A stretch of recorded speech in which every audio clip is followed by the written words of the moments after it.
text says he goes to see the king, or he goes to see the prophet. And the Bible says when he gets to the house of the prophet, something strange happens.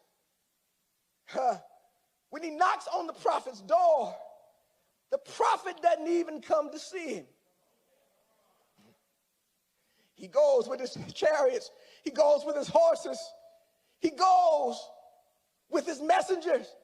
He goes with all that he has.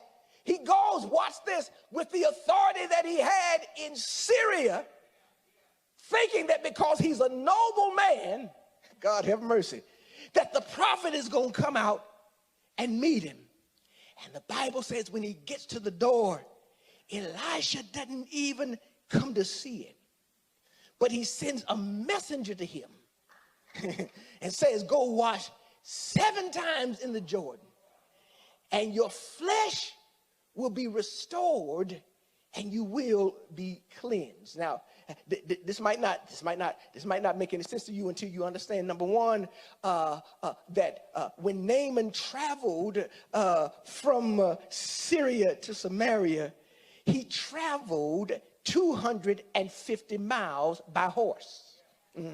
Which means that he traveled for 5 days to get to the place where the prophet of God was.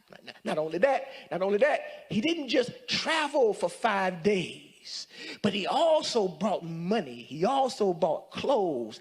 He also brought tangible things to give the man of God that he might get from him what he wanted.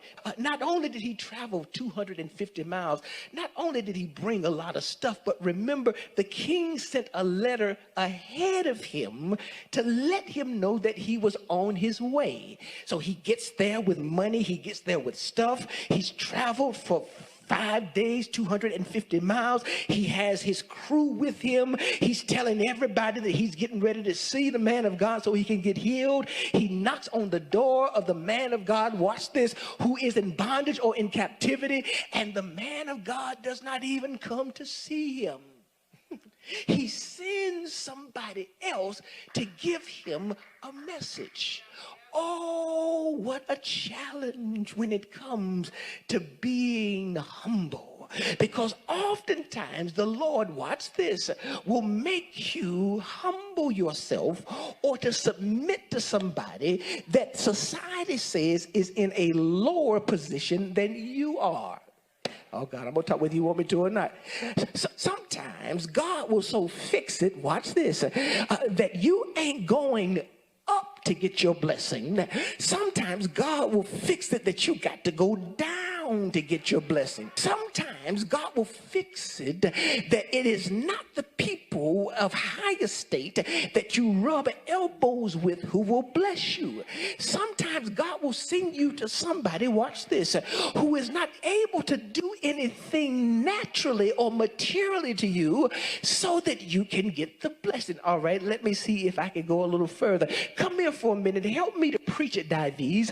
Dives said there was a beggar by the name of Lazarus who used to sit by the gate and beg day in and day out. His sores were so bad that the only friends that he had was street dogs who would come and lick his wounds to heal him.